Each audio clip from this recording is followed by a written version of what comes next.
Hello and welcome back to this channel. Today we have a very interesting question. So we have the well-known expression 0 to the power of 0. And here we really don't know what the value is, right? So people are sometimes defining 1 and sometimes they are defining it as 0. Both can be true in certain circumstances.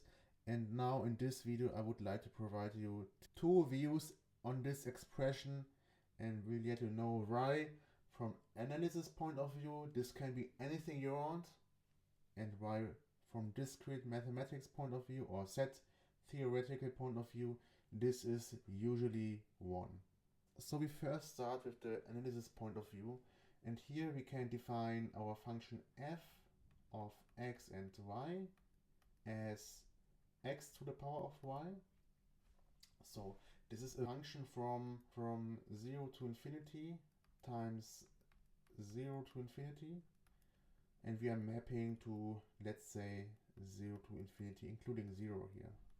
And now, as you can see, we can insert all real numbers between 0 and infinity for x and y into this expression. It's clear how we can determine a question. So this is well defined, yeah? And when looking at this, you can insert x and y as arbitrary numbers between 0 and infinity, and it's clear what the value is. But for 0 and 0, it's not.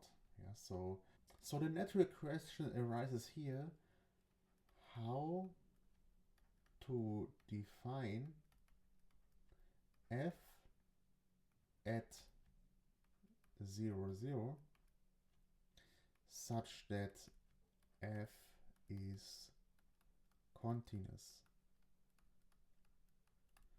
And we can approach 0, 0 as point of our origin in the plane in different ways. For example, we can look at the limit where x tends to 0 of f of x and 0, so approaching on the y-axis to 0, and then we get the limit where x tends to 0 of x to the power of 0, which is 1, because each number to the power of 0 is 1, as we know. On the other hand, we can look at approaching the origin from the x-axis, so the limit where y tends to 0 now of f of 0y, the limit where y tends to 0 of 0 to the power of y. And this is 0, because 0 to the power of anything is always 0. So when approaching our origin from different perspectives, we get different results, 1 or 0. So actually this already tells us that we cannot define the function in the origin such that we get a continuous function, because we have two different limits here when approaching the origin differently. And it will now show you that we can get any positive real number when approaching 0 from different ways. Yeah, so, and for this we will look at f of x in a different way. So we can write f of x, which is just x to the power of y as per definition, and we can write this as e to the power of y times ln x, right? So this is well known, and this is helping us here. Let me show you why. We are approaching now the origin as follows. Approaching 0 on the following curve, given as y equals ln a over ln x. And here we let x tend to 0. So if x tends to 0, the denominator here becomes minus infinity, which means the right hand side becomes 0, so y becomes 0. So x and y are also both approaching to 0, so we are approaching our origin in just a different way. So then when having our function here once again, and then plugging in our path, yeah, so x tends to 0 on our path, so we have f of x, and here we have ln a over ln x, which becomes limit where x tends to 0 once again of e to the power of ln a over ln x, which is our y, times ln x. And now you can see that ln x cancels out here.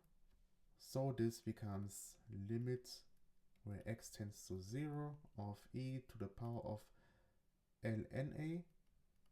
And this obviously is always a. And for a we can choose any real number bigger than 0. Why is that so? So a is part of ln, and ln is only defined for positive numbers. What does this tell us? So we can approach the origin 0, 0 for our function f of xy equals x to the power of y in different ways, so that we can achieve 1 or 0 as the limit. But even for this path y equals ln a over ln x, we can even achieve that we have this arbitrary real number, which is positive, as a limit. Means, just as an example, the limit where the path is ln pi over ln x, where x tends to 0 once again, of f of x and y is exactly pi. So we achieved to choose a path such that the limit of f becomes pi, just an arbitrary irrational number we have chosen before when approaching the origin along this path here. So just for your imagination, we have here this plane.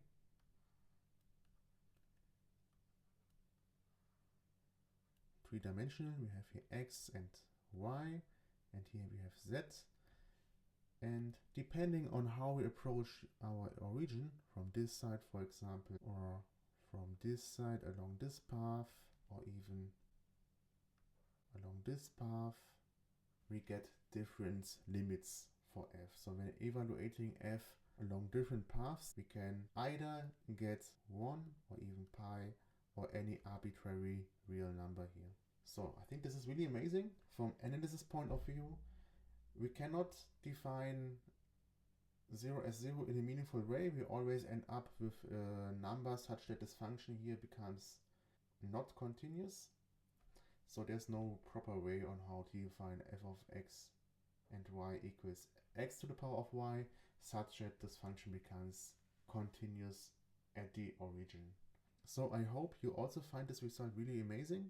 If so, please consider subscribing to this channel. Please leave a comment down below.